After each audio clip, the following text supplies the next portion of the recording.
Welcome to Go Bucks. It's been a minute, but we've got to get back into this to talk about all of the offseason moves that Ohio State and Michigan have been making. It's been crazy.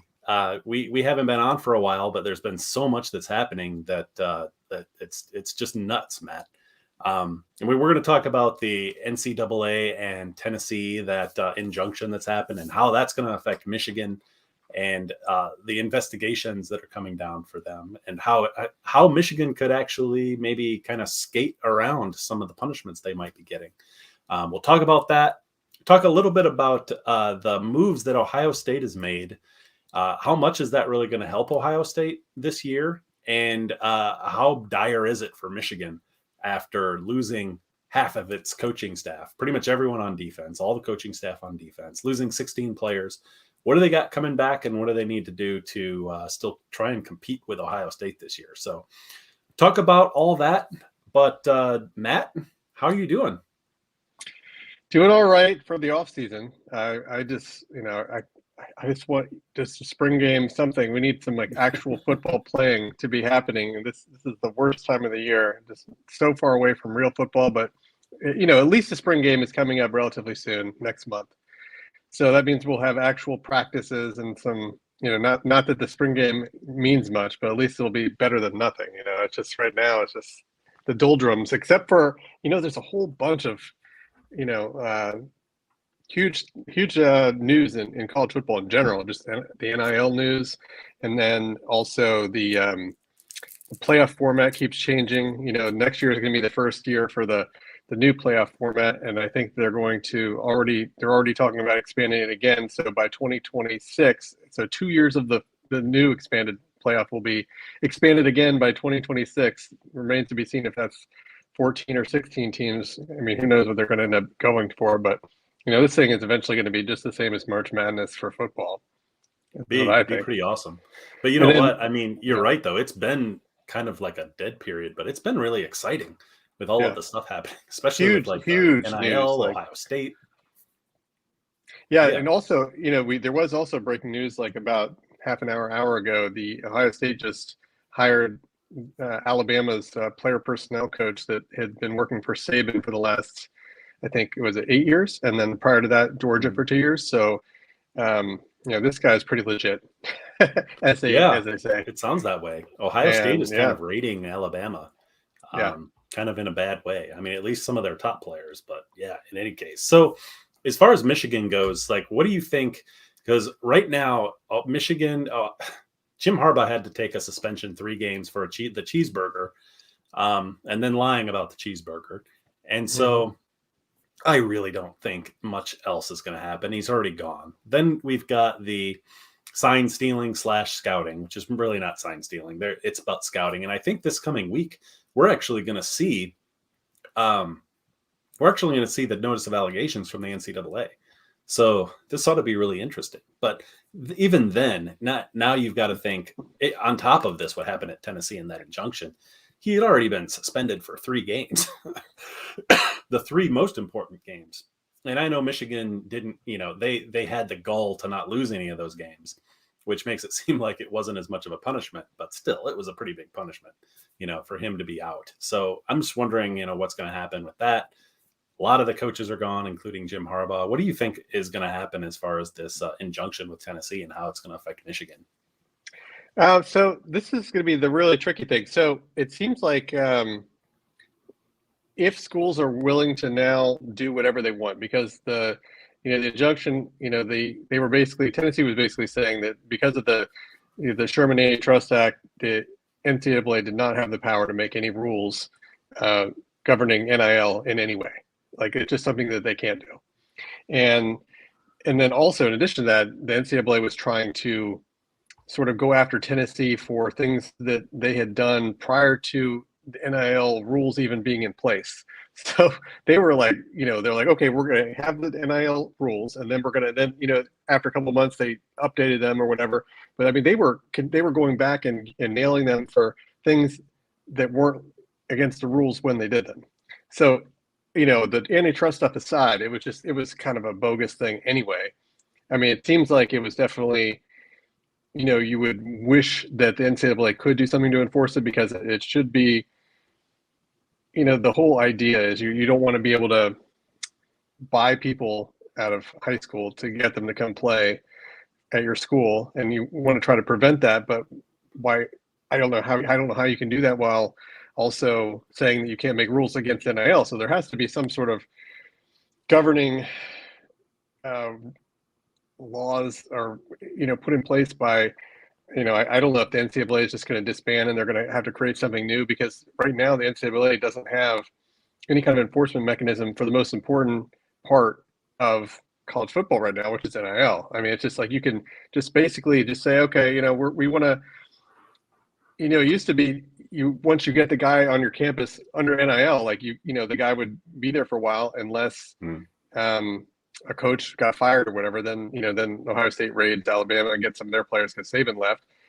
But now it seems like they were arguing too in that case that it wasn't fair to the players because they couldn't get their proper. It wasn't easy for them to know what their proper value was, because they weren't allowed to really, put their name around and sort of get that value like you would in the NFL. Like your agent would normally be going to everyone, to all the teams in the NFL, and be like, "What are you going to offer? What are you going to offer?" And in college, all this stuff had to be done via back channels. Like the school couldn't be involved in it, and the collectives could sort of be involved in it, but usually a lot of the stuff was being done before the people were even in the portal. So there was all sorts of rules that were being, you're having to go like and do things in shady ways that, now everything is just completely in the open and you can just do whatever you want and there's no way to do it. But as far as coming back to your original question, how is it going to affect Michigan? I was going to say one of the ways that it will or won't actually is, I think they're going to get some show causes against some of your coaches, and I think you're going to get scholarship reductions. Now the coaches are going to get the show causes. All of them are gone except for Sherrone Moore. So if Sherrone Moore would be potentially one of the people that could get suspended. And then any scholarship reductions you get, you could just, we were talking about this before we started, that, you could have just get some guys and have them be a walk-on and just give them all the benefits from your NIL collective that a scholarship player would get. So Dan Wetzel had an article on this a couple of days ago saying how, NIL is making a lot of the punishments basically ineffective because scholarships now don't really matter. Yeah, I've got to do something here, Matt. Let me get back to you on that. This is pretty funny. I don't know if you can actually see this on your end, but these guys, Ben Savage is a Zitzigan fan. I do. I have Ben Savage head. I do. That is hilarious. That might be the funniest post so far, at least in 2024. Pretty hilarious. Oh, too funny. You're right. It's going to be interesting, and thankfully you're a lawyer and you're reading into all of these little things and little pieces that come up, and you can analyze this stuff. So I'm glad we have you on here to actually do that, even though you are a Buckeye fan. But yeah, in any case, I think it's going to be real interesting. I'm hoping Michigan skates a little bit. Harbaugh's gone. Pre-scouting, yes, it's wrong. They got punished. We'll have to see what happens, but I think that I just can't believe that there's going to be much more punishment coming down unless they're going to find out more information. But in any case, hey, do you remember what happened to Terrell Pryor and JT or Jim Tressel? After they got in trouble, they got suspensions in the NFL too. So I wonder if Harbaugh gets a show cause, are they going to actually do the same thing? Because there's a past precedent here that we need to follow, I think. Yeah, I'm sure. In any case, everyone, please, if you haven't already, please subscribe to the channel. We greatly appreciate it. If you're as big of Ohio State and Michigan fans of the rivalry as we are, please subscribe. It'd be greatly appreciated. My gosh, I've got to tell you though, not to move on to the next subject at all, but the moves Ohio State is making, I have to say that they're probably the biggest moves I've seen Ohio State make ever in the offseason. Yeah. So definitely. What do we got? We got Caleb Downs, the big one, right? I don't know who's a bigger? I mean, we'd have to say it. I know you guys also have the Alabama center that came. Yeah. The guy who can't snap, apparently. Maybe maybe that you guys can fix that. And then you've got Judkins. Yeah. What's his first name? Quinshon Judkins. Quinshon Judkins, and yeah, he's like he's like one of the best backs in the SEC, and so we have him, and now we have Travion Henderson, so like the duo, and then behind him we got a bunch of guys that they're young, and I mean it's just the most depth we've ever had in running back, and I don't know about ever, but I mean it's definitely been a while since we've had this kind of depth. Yeah, it has. And so here's my question to you: how much do you think? So it seems like the positions, at least except for center, because I think you actually needed a center. Safety, you guys were already really good in the secondary, right? We didn't didn't need Caleb Downs, but but it's great to have. Having Caleb Downs is just it's the one area that was outside of linebacker, it's sort of the one area where we didn't really have a superstar at safety. So superstar, but you're going to be good though. Ransom is coming back from injury, so now we have Ransom and him. That's just gonna be ridiculous. And then we have and then you have the other guy that played at safety. Sonny Styles. Yeah, Sonny Styles I think he's pretty much gonna be linebacker. Is what I'm hearing. I hope that he's okay with that. I mean, in the transfer portal days, if you can move a guy around that he doesn't want to be where he doesn't want to be, he could get upset and leave. So it just depends. The guy is. Yeah, I mean, he's so big. Even if he's safety, he could just be safety in the box and just not be like center field safety, Yeah. Well, and then Quinshon Judkins, you guys were already good at running back too. I mean, you've gotten better at certain areas, but it doesn't seem like Ohio State has really filled any positions of need, like of dire need. You've just gotten better. Like you already had Travion Henderson, so that was already going to be good. Now you're just going to be really, really good. I was saying, the only thing that we could really do now is, just get another offensive lineman, getting a tackle. I think that in the spring portal, I mean, we're 100% going to get at least one tackle. It's just a matter of how good of a tackle we can find, because everyone's going to be anyone from like a team who's not like a top 15 team, or even some of those teams, even some of those players just might not be happy with how much money they're being paid, and they might just go in the portal anyway just to see what they can get. So. I mean, certainly there's going to be some tackles that go into the portal, because, we're basically a tackle away from being unstoppable in the spring portal. I don't know about unstoppable. I saw your offensive line against Missouri. So there's some issues there. I think that if you guys that's like the a lot of that was also quarterback. So yeah, I don't know. That looked like a lot like offensive line if you go back and watch.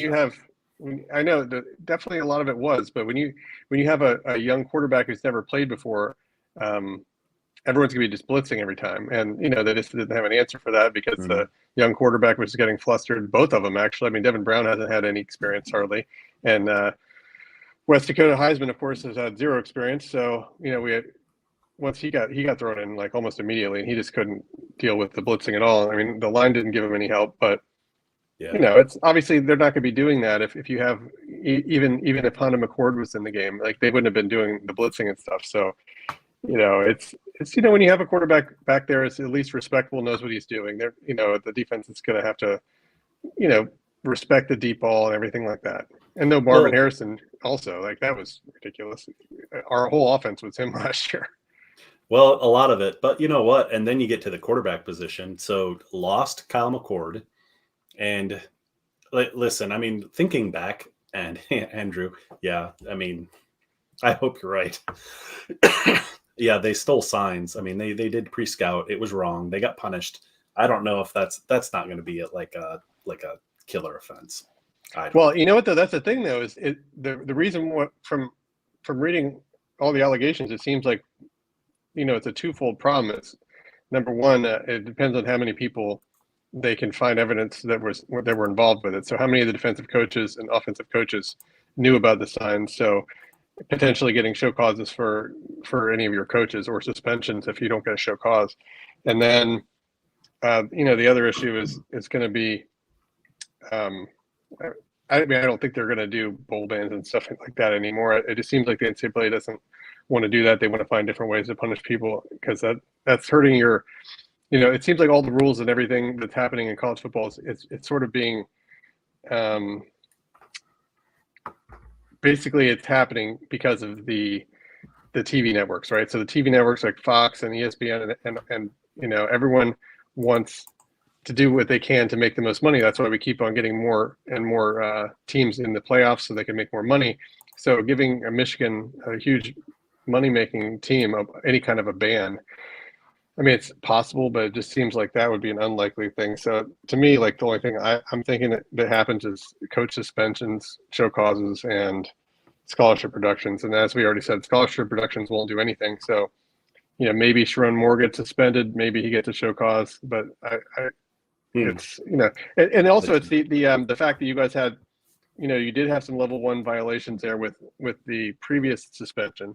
And so you're a repeat offender. So even if they don't consider the scouting, the advanced scouting on its own serious, but the fact that you have like the 2 within 1 year and it's a repeat offender, that's the only thing that I could think of that might make them increase the punishment somewhat. Yeah. Well, and I mean, I am not too worried about it. It sounds like you're not even that worried about it. But getting back to the quarterback, with like I got distracted. Sorry about that. The quarterbacks. So you lost Kyle McCord.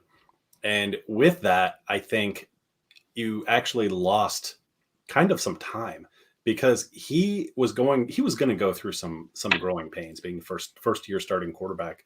But yeah, he was still 11-1. He came into the Michigan game, didn't have a great game, of course. I would say that's the offensive line's fault too. He was driving for the winning score, and his offensive line got knocked over.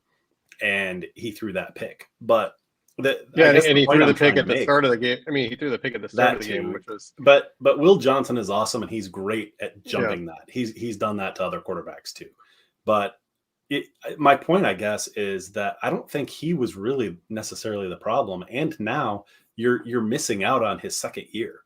He was going to make some improvements, and maybe I really don't think Will Howard is that much of an upgrade, if at all, because I mean, Will Howard was losing his job to a freshman where he was coming from. That's why he was in the transfer portal in the first place. I think Kyle McCord actually, I don't think you're gaining anything. If Ohio State beats Michigan this year with Will Howard, I would say they would have beaten Michigan with Kyle McCord too, just because of all of the changes that's happened. That it's. I mean, we can get into that a little bit too, but that's kind of what I was thinking as far as Kyle McCord. He's just not. He's not awesome, I guess. He's not CJ Stroud.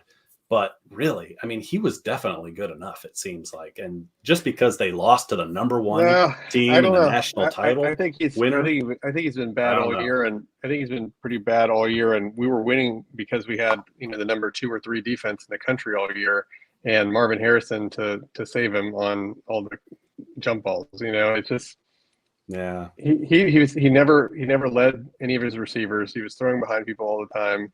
I mean, the guy could never. He just wasn't a good quarterback, and everyone around him just made him look a little bit better. And while I agree, like, you can't put the whole Michigan loss on him, I just think that if everyone thought that he was more than just above average, he would have went to a better team than Syracuse, right? Maybe. Wouldn't not maybe if everyone thought he was good, someone would have given him. They're like, look, like you said, he's already had his year of experience. He'll be better next year. Syracuse is where he's going. Look, at a lot of quarterbacks did. A lot of former 5-star quarterbacks went to really, really small schools. Who's the guy from Texas? Malik Murphy. Mm-hmm. He's at Duke right now. I mean, that dude's a stud. And Duke is a much better program than Syracuse. I guess so, but still, I guess not. It's still, the guys were going to where the jobs were. They wanted to get out, and they're going to where they could go to. And it just seems like, man, like, I don't know. Maybe you haven't gone back and watched that game in the end because it's painful for you, but that last drive that Kyle McCord did, he threw 2 awesome passes, I think they were both to Jr. What's his name? Wide receiver. What's his name again? Why can't I remember? Marvin Harrison. Marvin Harrison Jr. But yeah, 2 awesome passes to him to get down the field. I think they were like 35. Yeah, they were really close. I mean, they were would have had to have scored a touchdown, but he threw 2 awesome passes. He was dropping back again, and Michigan bowled over your offensive lineman, Donovan Jackson, tripped and fell. Well, right on his he back. tripped, but yeah, a little bit of a trip. He got pushed over too. So you can't really blame that on Kyle. And he did come back against Notre Dame too. So I don't necessarily think that Will Howard is going to be the answer. I mean, I think he'll be an answer. He'll be as good as Kyle McCord. I guess it's a very long-winded way of saying that. I think he's okay. Well, we can make some bets later. I mean, so now considering he's going to be without Marvin Harrison Jr. and without our elite tight end from last year, so you're going to lose basically our top 2 receivers from last year. And I still think he's going to have better numbers, and that's not even including all the running yards he's going to get. As you remember, when Ohio State has running quarterbacks, we tend to do very well, and especially in the Big Ten, but definitely against Michigan. Like J.T. Barrett wasn't an elite passer, but man, it's just such an effective third and 5, 3rd and 10, even like just run it. Like the quarterback run in college is so hard to stop. Yeah, it is, but I mean, Michigan also beat out Alabama with a really, really good running quarterback. That wasn't too bad of a passer either. Well, you guys had a generational defense to do that too, and it was in overtime. I mean, generational. It was. I mean, it was the best defense you guys have had since '97. That's true. Okay, so we can call that generational. Yes, it was. It was ridiculous. It was one of the best I've seen. Call that generational. But in any case, so I guess we will have to do some bets, but initially it's early, of course. The Buckeyes definitely upgraded in positions that they are already strong. I still think they need work. They need a lot of help on the offensive line. Maybe they'll just get better from last year. Yeah, I mean, the offensive line did get a lot better as the year went on until the bowl game, which, with the second, third string quarterback and no Marvin Harrison, it was kind of a little bit fluky.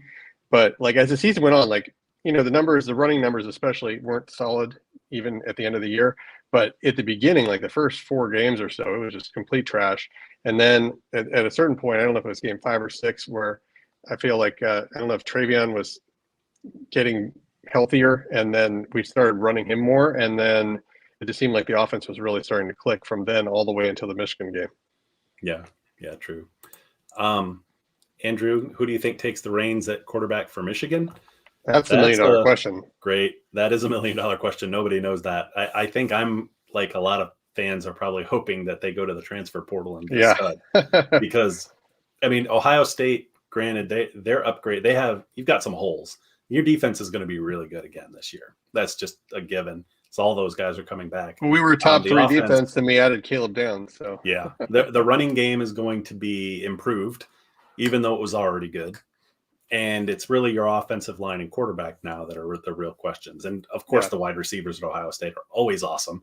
That doesn't always seem to matter, though, because Michigan's beaten them the last 3 years anyway, despite that. And Michigan's wide receivers have been serviceable, maybe is a fair way to actually describe them.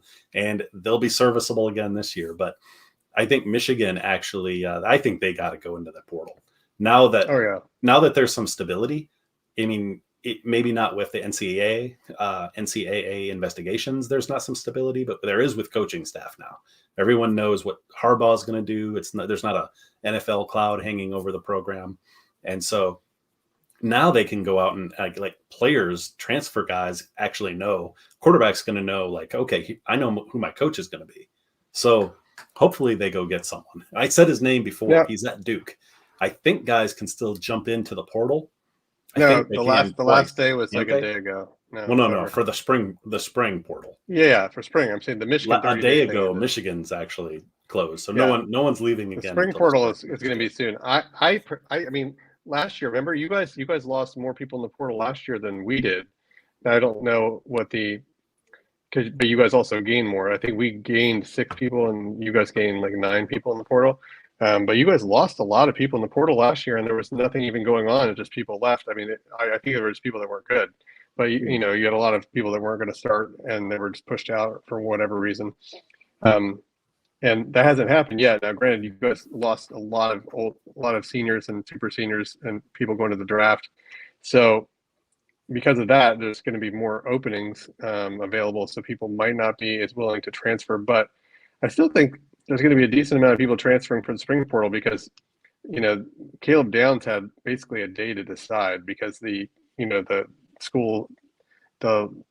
deadline to enroll in school was going to be like within a day of the transfer portal opening for after Saban left. So he had to make that decision really quick, whether it was Georgia or Ohio State. So I think now that the quarters or semesters have already started, once the spring portal opens, then I think that'll be a more telling sign. And a lot of people, including myself, we tend to think that there's going to be quite a bit of a jump. Now, the only question is going to be, is it going to be people that just aren't starters, or like your good people going to get poached?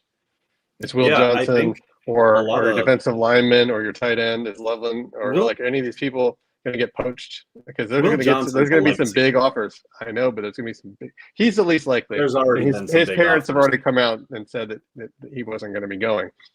But you know, you have two defensive linemen that are going to be, you know, potentially first rounders, and a tight end who's going to be a first rounder. So that's three guys right there, not including Will Johnson, who they could have left this past month. Like, what's going to change for the starters? Well, because the classes had already started, so it wasn't the right time to go. So I think that the spring is the time. I don't know. That didn't. You know, it was just fine for our safety, Keon Saab. I mean, he left, went to Alabama. So which is surprising because there's only one person left. So yeah, and that was kind of a loss too. But yeah, so I'll be really interested to see. You know, maybe we can play some wagers, but I tend to think it's going to be a relatively high number. I don't think it's going to be a lot of starters, though. I really don't. I don't think a lot of starters. I actually hope are going to lose Ohio State either. Probably just going to lose guys who just don't like their station in as being starters. I know Keon Sabb wasn't going to be a starter. He was going to be rotating because we have both of our starting safeties come back this past year. And I did take a peek at the Washington game from just not too long ago. Keon Sabb actually played most of the safety snaps in that game. So he probably came out of that thinking, hey, I'm the starter. And I don't know why. Maybe Makari Page was hurt. I don't know. But in any case, Saab didn't like where he was in that pecking order. So he's like, hey, I can go somewhere to Alabama, probably start now and leave as a junior.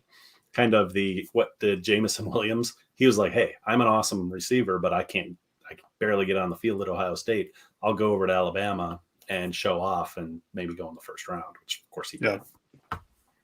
Yeah. And so the interesting thing is going to be, you know, what happens next and, you know, in the portal. And I'm really curious to see not just the numbers of Michigan people that leave, but more importantly, is Michigan's NIL, have they stepped it up? We're hearing the rumors of how they're doubling the size of the NIL program at Michigan. And I don't know what that means as far as, that's the infrastructure. I don't know, but I don't know how they're doing financially. I'm assuming, like, you would think the school with as much money as they have, that they would be able to come up with some sort of infrastructure that's absolutely elite. It's so dumb.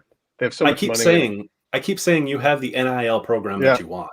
I mean, like, any school as big as like the Michigans and the Ohio States, they have the NIL program that they want. Well, Ohio State started slow, and Michigan really started slow on the NIL.